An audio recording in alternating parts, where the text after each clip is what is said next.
오늘은 32페이지죠. 오늘 드디어 3과로 넘어갑니다. 복음 강의 우리 3과 우리가 받을 죄의 형벌을 대신 받으시고 죽으신 예수님. 오늘 말씀은 로마서 3장 19절에서 20절 말씀인데요. 로마서 3장 우리 19절 20절 우리 성경책 보셔도 되고 강의하는 32페이지 밑에 또 옆에 위에 이어져 있습니다. 우리 두 절이니까요. 우리 같이 한번 읽을까요? 읽겠습니다. 시작. 우리가 알거니와 무릇 율법이 말하는 바는 율법 아래에 있는 자들에게 말하는 것이니 이는 모든 입을 막고 온 세상으로 하나님의 심판 아래에 있게 하려 함이라. 그러므로 율법의 행위로 그의 앞에 의롭다 하심을 얻을 육체가 없나니 율법으로는 죄를 깨달음이니라. 아멘. 우리 32페이지에 우리 박스 안에 내용이 요약되어 있는 것처럼 우리가 다시 한번 생각해 본다면 우리 1과 할 때 우리는 창조를 배웠죠.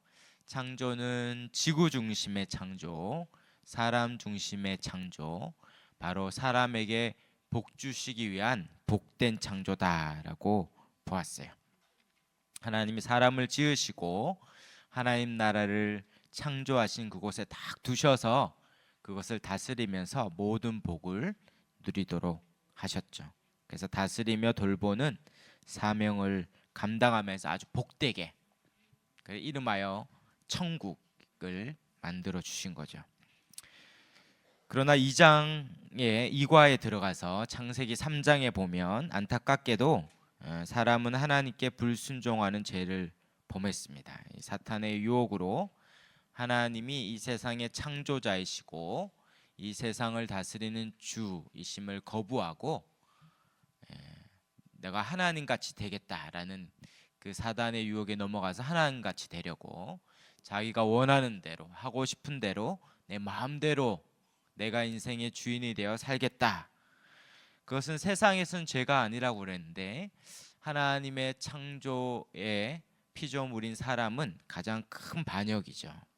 그래서 결국 그 모든 복과 영광을 잃어버리고 즉시로 수치스러운 존재가 됐죠. 부끄러워하고 그리고 옆으로는 이웃인 첫 번째 이웃인 그 아내 여자와 불화하고 하나님과 관계가 단절되고 또 이 세상과 단절되어서 이 세상은 더 이상 풍요롭게 사람에게 양식을 주는 것이 아니라 가시와 엉겅퀴를 내는 모든 안식과 평강을 잃어버리는 죄의 결과의 삶이 되었습니다.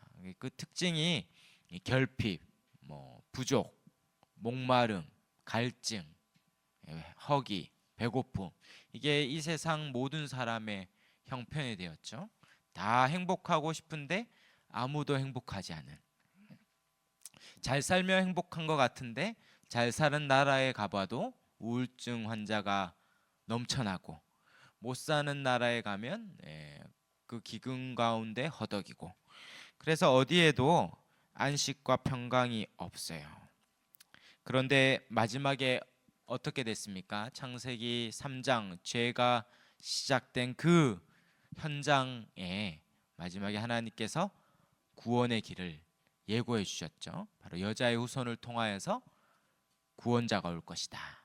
그래서 아내를 향하여 하와 생명이라 부르며 너를 통해 생명이 주어질 것이고, 그리고 가죽옷을 지어 입히심으로 누군가 대속함으로 누군가 대속의 피를 흘림으로 우리를 덮어주시는 구원의 길이 있을 거라는 것을 예고해 주셨습니다.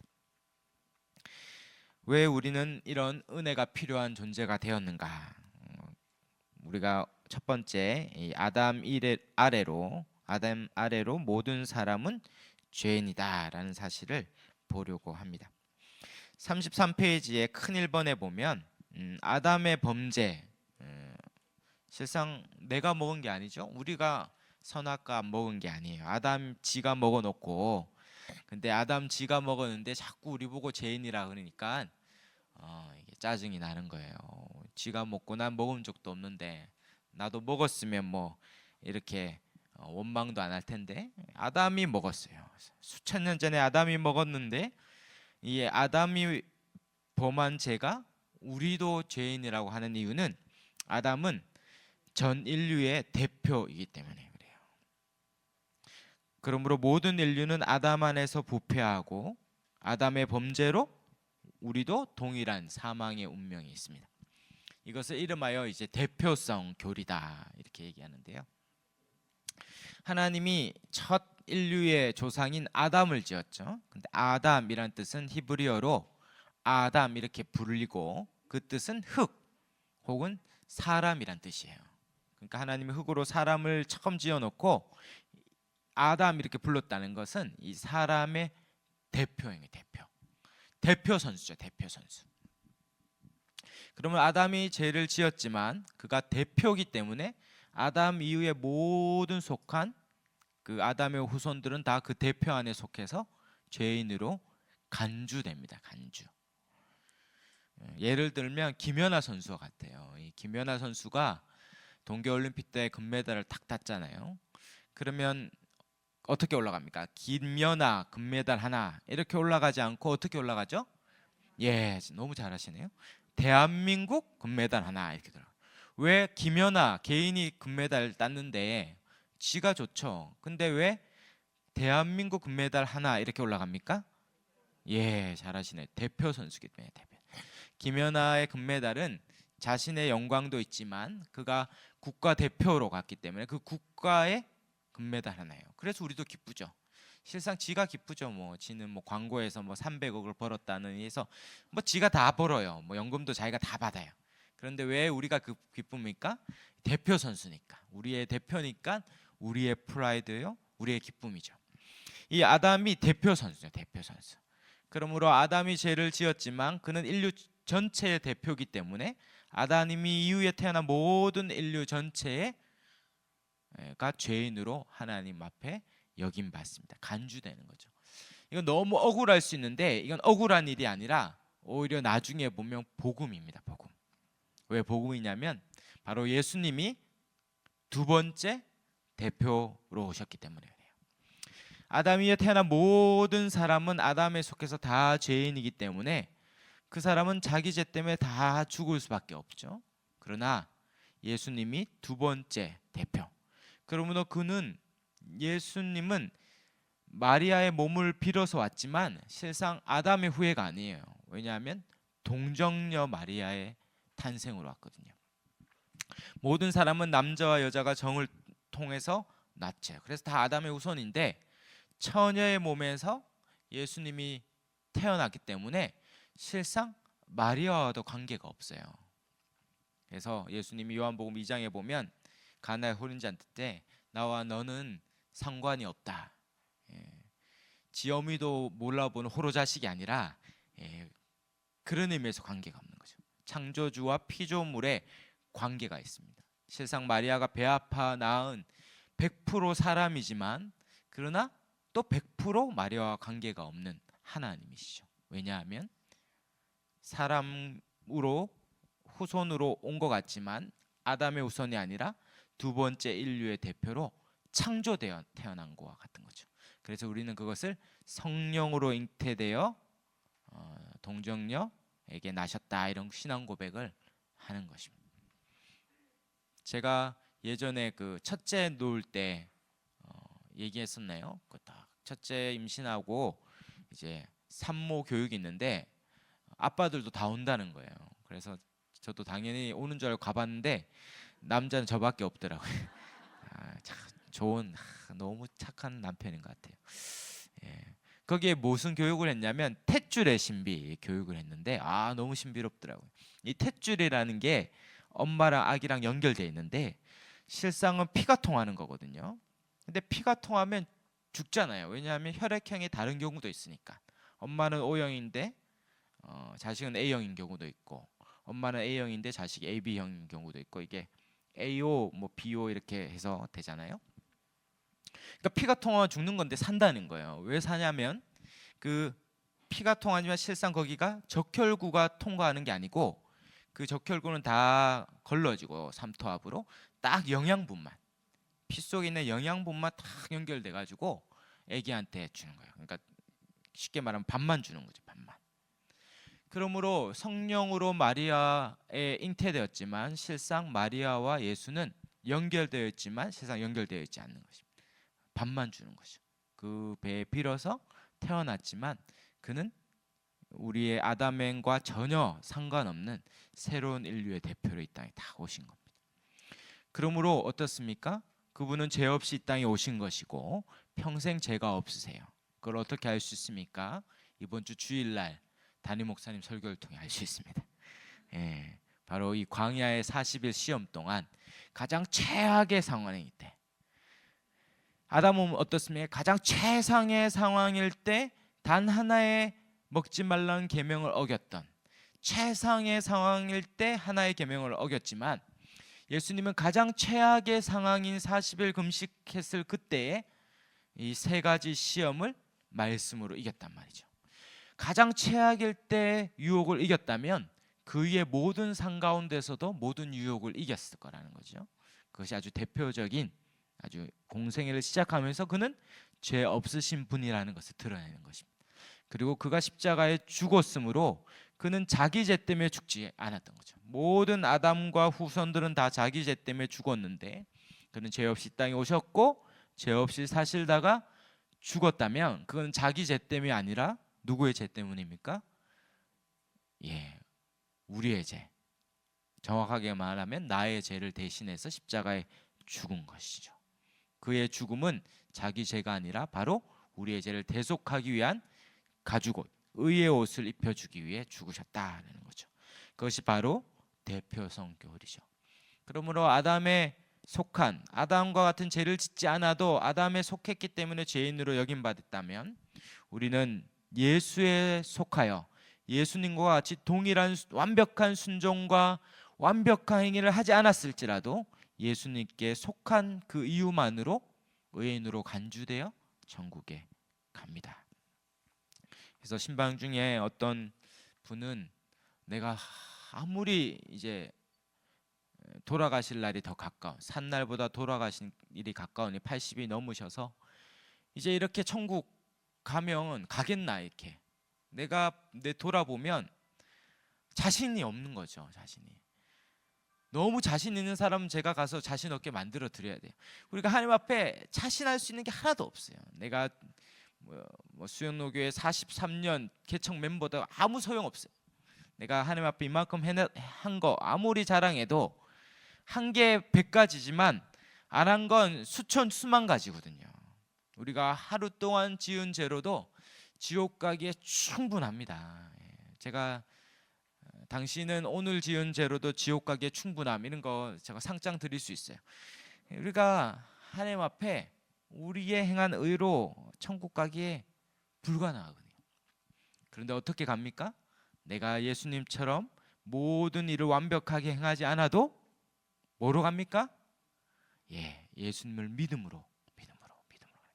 내가 한 게 전무하지만 예수님이 다 하셨다는 것을 내 밖에서 다 모든 걸 하셨다는 것을 내가 믿음으로 아담이 아담과 같은 죄를 안 지어도 죄인으로 여김 받은 것처럼 내가 예수님처럼 행한 게 하나도 없어도 예수님을 믿음으로 의인으로 간주되는 여김 받아 천국 가게 되는 줄 믿습니다.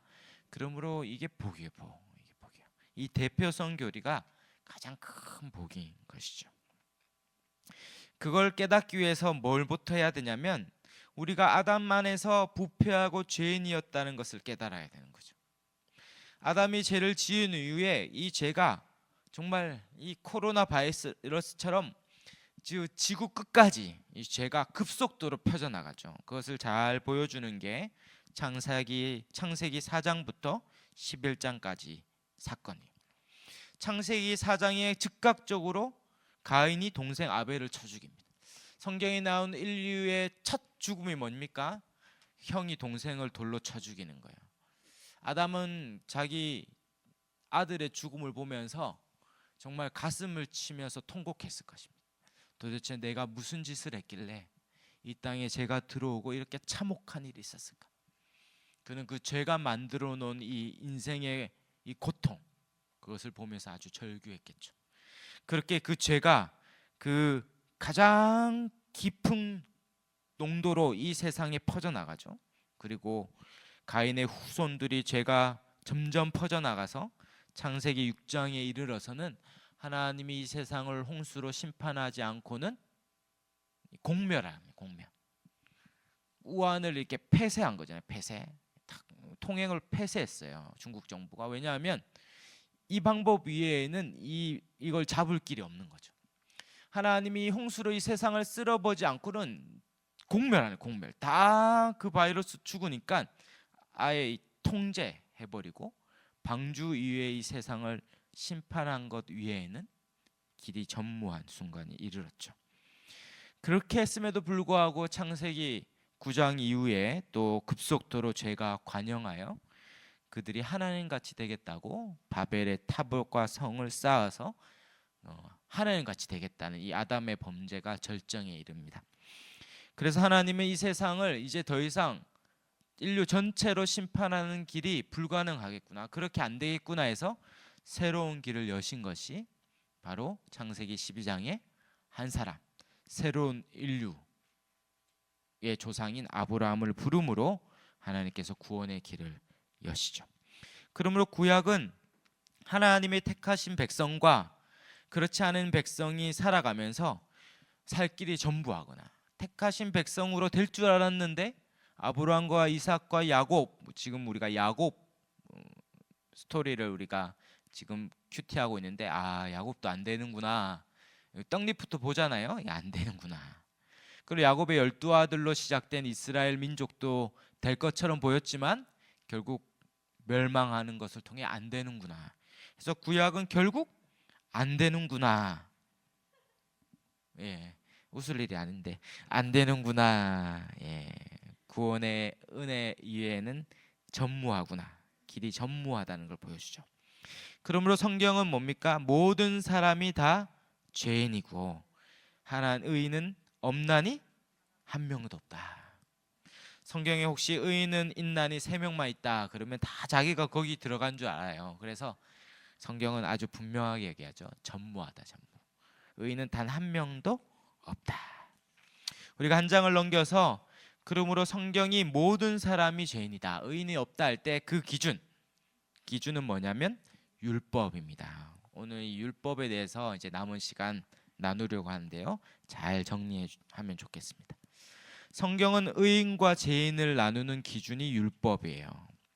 세상은 죄를 판단하는 기준은 법이죠. 법. 사법적이죠. 그래서 살인, 강간, 사기 이런 것들이 죄인데, 그리고 더 나가서 일반 도덕 윤리적으로도 사법적으로 죄가 아닐지라도 윤리적으로 그런 것들을 죄라고 여기죠. 그런데 성경은 뭡니까? 그 기준이 율법이에요.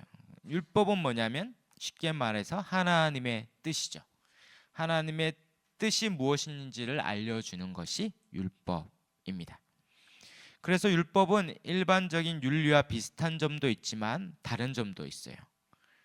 모든 사람은 그런 의미에서 마음에 이 윤리와 도덕적인 마음, 이 덕을 가지고 있습니다. 그것을 양심이라고 하는데요. 그래서 하나님이 창조한 모든 사람은 죄로 인하여 왜곡됐지만 양심이라는 것이 있어서 연약한 자를 도우려고 하고 선행을 행하려고 하고 의로운 일을 행하기도 하죠. 그러나 그 양심도 화인 맞은 사람들이 있어요. 그러므로 하나님의 뜻인 율법의 기준에서 보면 그 양심을 능가하는 하나님의 절대적인 기준이 있습니다. 큰 3번에 그럼 율법은 뭐냐면, 율법은 하나님의 뜻이요 계명으로서 이 땅의 모든 사람들이 살아야 될 하나님의 법이에요. 크게 2가지 의미가 있는데, 넓은 의미로는 율법은 창세기 1장부터 성경 전체에 계시된 하나님의 뜻이에요. 그러니까 성경 전체가 하나님의 뜻이고 율법이고, 그러나 좁은 의미로 보면 율법은 하나님이 그의 백성인 이스라엘 민족에게 주신 계명을 말하죠. 그래서 우리가 익히 이해한 대로 이스라엘 백성이 출애굽한 이후에 그들이 시내산의 당도에서 모세를 통해서 하나님이 직접 말씀하신 율법을 줍니다. 그 율법의 대표가 뭐겠습니까? 예, 너무 우리 모범적인 우리 권사님 지사님 앞에 계세요. 예. 율법의 대표는 십계명이죠. 십계명. 그리고 십계명을 풀이해서 유대인들은 구약에 나오는 모든 율법을 요약해 보니까 613가지로 요약된다 해서 십계명과 십계명을 확장한 613가지가 있어요. 그것을 이제 하나님이 우리에게 준 율법이다 이렇게 생각합니다. 하나님이 율법을 왜 주셨습니까? 율법은 밑에 로마서 7장 12절에 있는 것처럼 율법은 나쁜 게 아니에요. 우리 7장 12절인데 한번 같이 읽어볼까요? 읽겠습니다. 시작.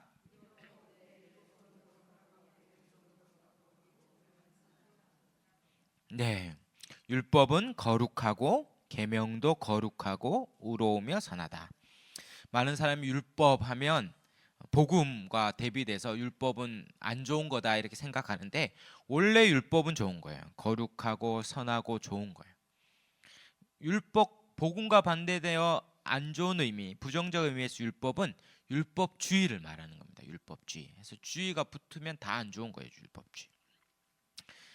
그래서 율법을 다 지켜서 구원받으려는 자기 공로로 구원받으려는 율법주의는 안 좋은 거지만 율법은 원래 거룩하고 선하고 좋은 거예요. 하나님이 율법을 주셔서 뭘 알려주십니까? 하나님이 어떤 분인지를 알려주려고. 하나님이 얼마나 선하시고 하나님이 얼마나 좋으시고 의로우시고 거룩하신지를 드러내는, 그래서 율법의 첫째 의미는 하나님의 뜻을 드러내는 겁니다.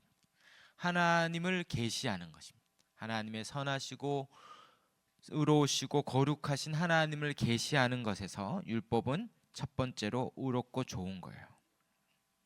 근데 문제는 뭡니까? 이 율법을 주어졌을 때 사람들은 그 율법을 지켜야 할 의무가 있어요. 하나님이 율법을 주면서 이게 하나님의 뜻이니까 이 율법대로 살라.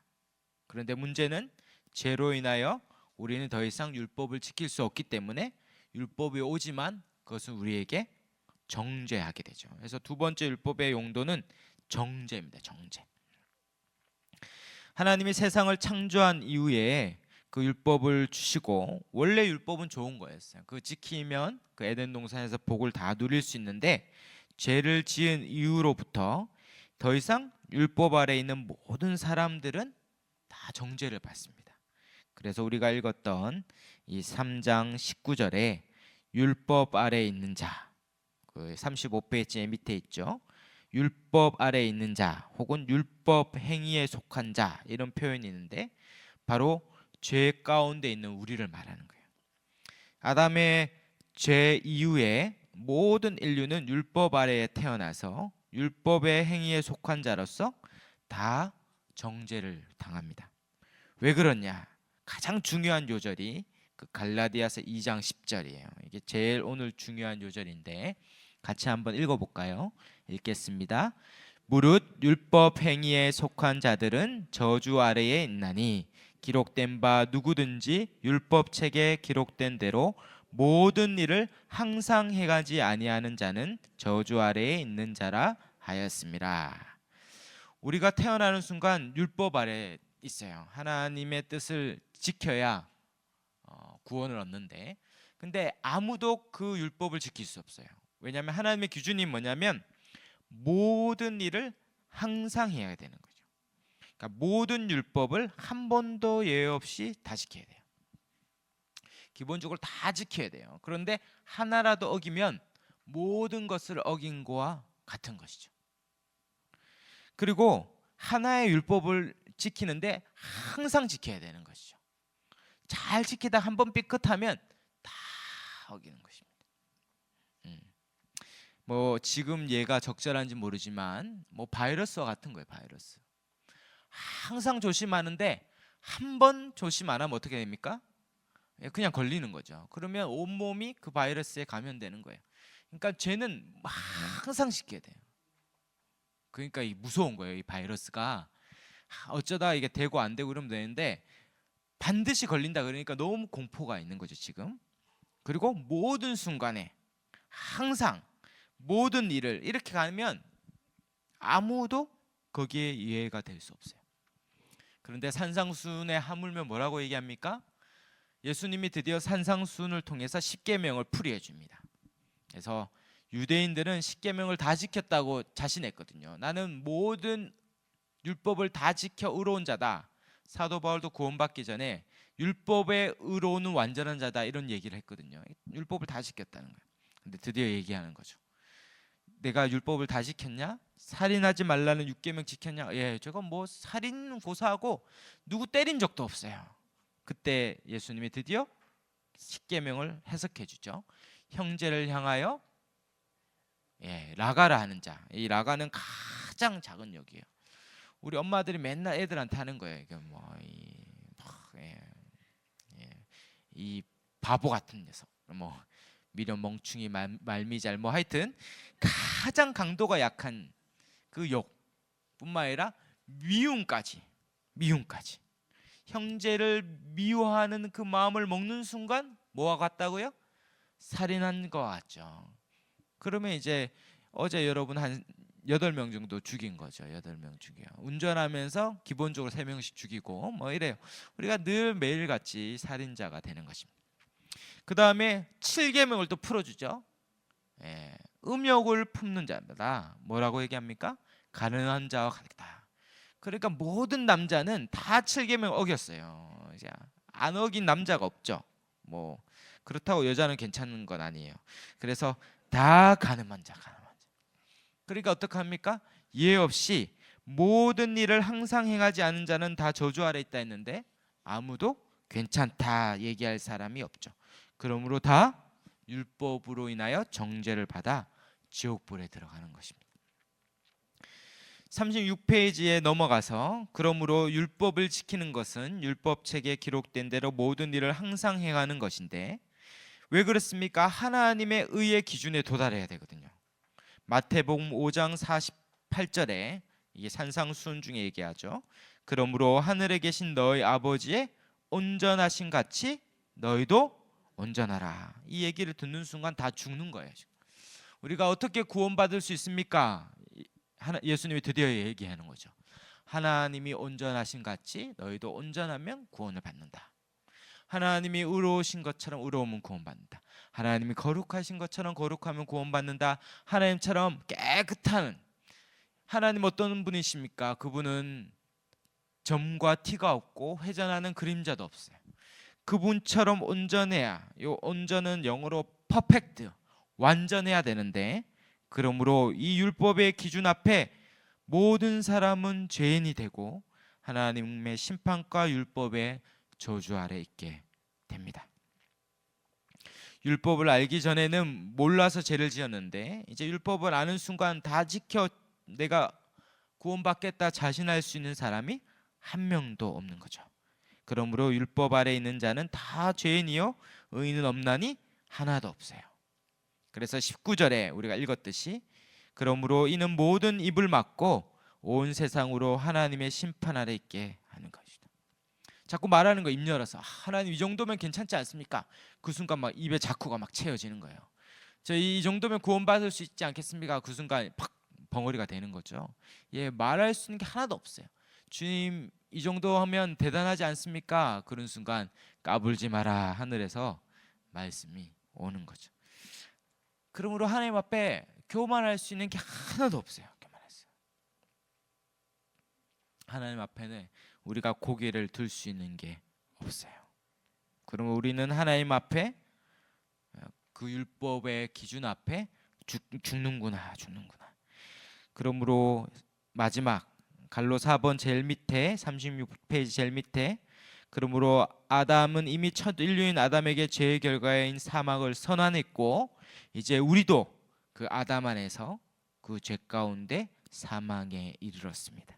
37페이지 로마서 5장에 있는 것처럼 12절에 그러므로 한 사람으로 말미암아 죄가 세상에 들어오고 죄로 말미암아 사망이 들어왔나니 이와 같이 모든 사람이 죄를 지었으므로 사망이 모든 사람에 이르렀어요.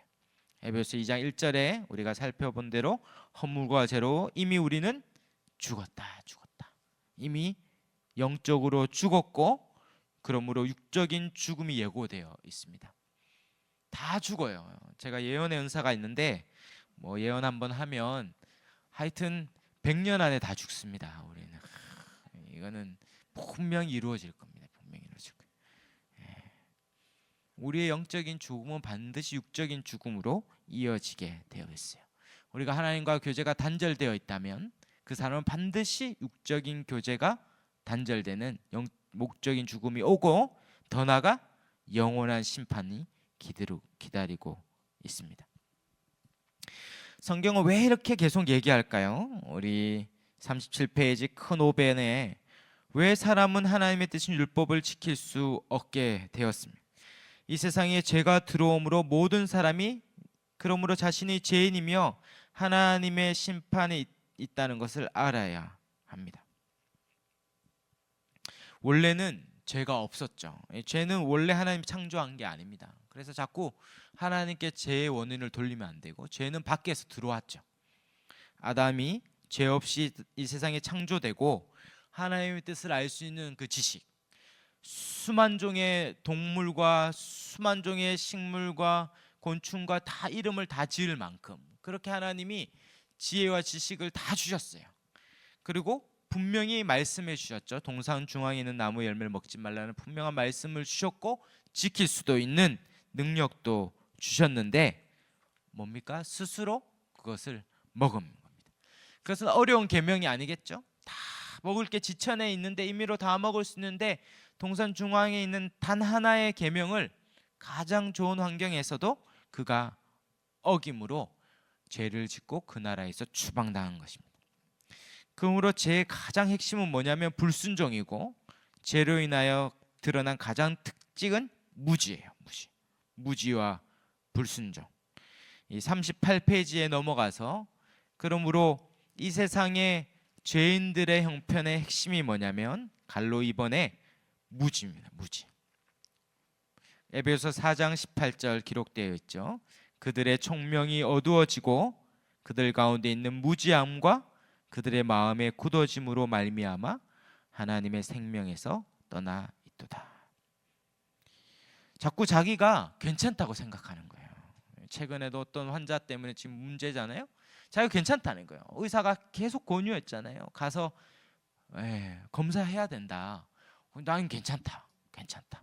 그러면서 온데 이제 전문용어로 싸돌아 다녀가지고 지금 난리가 난 건데 자꾸 안 괜찮다고 얘기하는데 자기는 괜찮다는 거예요. 지금 수술해야 되는데 악기진기만 바르면 악기진기 맞나요? 빨간 약만 바르면 된다는 거예요. 그래서 뭐 배가 아픈데 막 배꼽에 빨간 약만 바르고 있는 거예요. 이 무지야. 그래서 죽겠다 하면서 정말 밖에 나갔다 들어와 가지고 지금 식탁에 진수성찬이 차려져 있는데 자꾸 배고프다 그러고 있는 거죠. 그걸 먹으면 되는데 우리 애 같으면 그때 첫자를 붙여야 돼요. 처 플러스 먹으라 막 먹으면 되잖아요. 먹으면 그거 안 먹고 있는 거죠. 밖에 나갔다가 여름에 들어와서 덥잖아요. 너무 더운데 뭐 하면 됩니까? 더우면 에어컨을 켜고 선풍기를 켜면 되는데 혼자 덥다 죽겠다 그런 거죠. 죽도록 맞아야 돼요. 이게 무지와 어리석은 무지. 이 땅에 살면서 죽겠다 내가 정말 못 살겠다 이 땅에 없잖아요.